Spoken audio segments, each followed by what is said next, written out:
The days for giving young athletes stern advice has gone by the wayside.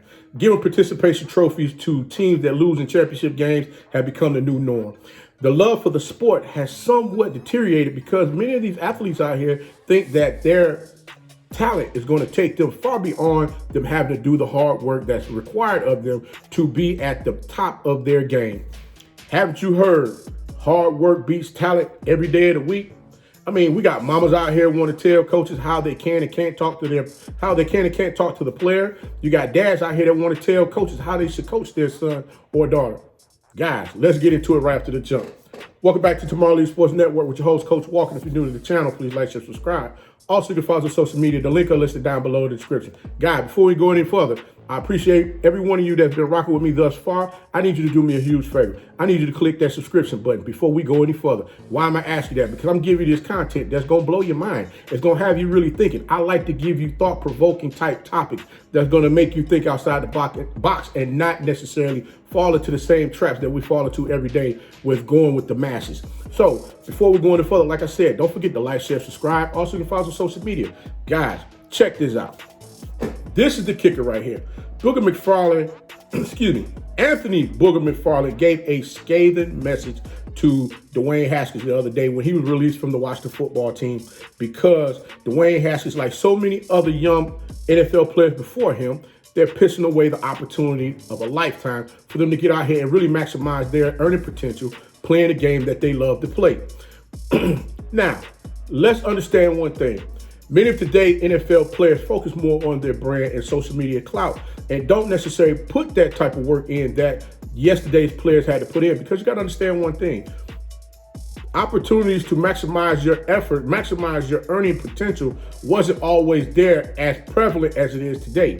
And a lot of you out there think that, hey, because I made it to the NFL and I am a household name, somebody's going to come looking for me to come out there and do a chips and dip commercial where you're going to be able to make the necessary funds that you want to make that's going to help you to continue to live the lifestyle that you're living. Well, one thing you forgot to understand, if you're not putting in the work on the field, guess what? You're not marketable. So there's many of you out there that are truly upset with Anthony Booger McFarland saying he lost his damn mind, speaking from his heart about these young athletes being, making sure, holding them accountable, making them understand that they need to be held accountable not only to themselves, but to their teams and the organizations that they represent. And by doing that, that is putting in all the necessary work that's required for you to get out there on the field and produce. Now, yes, there's been several professional athletes that has their brand ahead of their team, and they have either been bounced from team to team or they've been shut out the NFL altogether. But you got to understand one thing. Organizations don't want to deal with the headache type players that are not willing to produce and do the things that are required because they just don't have the time for it right now. And because so many of these athletes, they don't quite understand that a lot of these athletes, they are going bankrupt. And the thing is, they want to live in the now. And who is the most, they want to live in the now. And you got to ask yourself this question. How many of these athletes out there that are living in the now are black athletes? You got to understand one thing. The NFL is made up of 70% of black athletes. Don't get me wrong. You got to understand one thing. I understand that these athletes want to get out here and make their money, because their earning potential is not that long. Playing such a rugged sports football, I get that. But the thing is this. The average lifespan of an NFL player is 3.5 years, right? Okay, so you have to have 3 years of service in the NFL for you to be given a retirement package. 3 years. So that 3 years, you're going to receive, after 3 years, under the current collective bargaining agreement, you're going to receive $19,800 per year. All right? Who's going to be able to live off of $19,800 per year? None of them. So yes, I understand why they're trying to maximize their earning potential right now. But the problem is that there's so many of the African-American, there's so many young ball players, period, that don't understand what's required of them. And I see why I see why so many of them, why so many people out here got upset behind Booger McFarland's comments. But you got to understand, these young athletes, if you're not producing, Where are you going to make your money at? Every time we look up another young athlete has been bounced out of the NFL, guess what? They end up either doing one or two things. They're either, robbing and stealing, or they didn't turn to a life of crime, or they're being, gunned down. Something chaotic and crazy is going on. I'm just giving you the facts of what's going on. So, I know many of you probably, come on, coach, you tripping. No, but let's be real here. There's a disconnect that many are having with Anthony Booger McFarland's comments, because there's a generation gap. And the generation gap is, like I stated before, we're giving out participation trophies at championship games. Man, look, in my day when I played ball, if we lost, we shook hands, went off the field, and that was it. We didn't get participation, nothing. We got, hey, man, it's time to go back in the lab, produce, and do the things that we need to do so that we can get back out here and we don't end up in this same type of position next year like we are this year. But, you got so many people out here that don't get it, because a lot of the vets back in Booger McFarland's time, they would go ahead and criticize the younger players and let them know, hey, guys, you need to do things in a different manner if you want to make it in this game.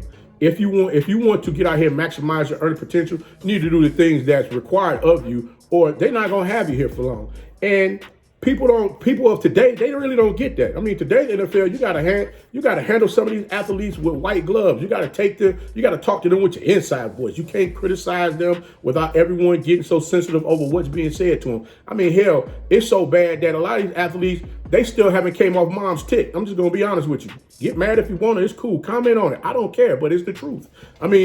This brings me back. With that being said, this brings me back to an interview that Dame Dash did a few years back, where he was talking about, and I quote, he said he wished there was a man to tell him how to be a man, because a lot of men will say they aren't talking to those young dudes and wonder why they are doing the things that they're doing. Hell, Booger McFarland's trying to get these young folks to understand what's going on, and here we are, the masses, trying to criticize him for what he's saying.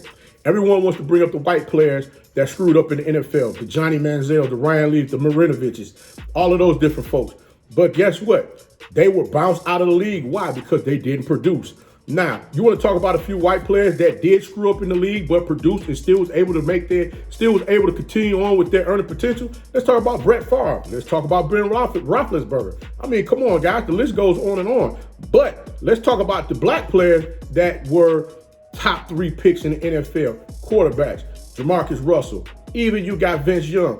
Where are they now? Bounced out of the league. Why? Because they didn't want to produce. They had talent, but their talent didn't fit what they need to do for the hard work to go along with the talent. They say, hey, talent gonna get me to where I want to go. I'm just gonna do what I want to do, and that's gonna be it. Now, here's a couple of black athletes for you that had talent, screwed up, found a way because they were balling on the field. They were given an opportunity to come back and continue on playing and maximizing their earning potential while playing in the NFL. Mike Vick and Antonio Brown, who's out there doing it right now.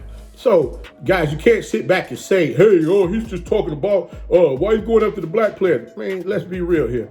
You got to understand what's happening with everything that's going on. The NFL is comprised of 70% of the players of being African American. Understand that. It is what it is. So if he when he made the speech, if you didn't understand the numbers, now you understand the numbers of why it was why so many people are trying to position it as he's talking about black athletes. He's talking about all athletes. Go back and re-listen to the statement that he made again, and it simply states young NFL ball players. But at the end of the day, you got to understand one thing. This is a multi-billion-dollar business, and these owners are going to run it as such. Listen. If these owners are not getting a return on investment, no ROI, return on their investment, and their investment is you, the NFL ball player, that is going to bring these people in here to come sit in the stands, buy the expensive ass merch, and buy them daggone pretzels, popcorn, hot dogs, beers, and soda pops at the game and fill them seats up. Guess what? They're going to cut the net and let you go and find someone else that they can bring in that can possibly get them to where they're trying to go. You got to understand, everybody's looking to make money. Just like the NFL players looking to make money, so are the owners. So guess what, Mr. NFL player? If you're not helping your owner to continue to keep netting gains, your net will be cut and you will be standing where he left you. But until next time, guys, leave a comment below and let me know, do you think Booger McFarland went too far with his message, or did he have a valid point? Leave a comment below and let Coach know.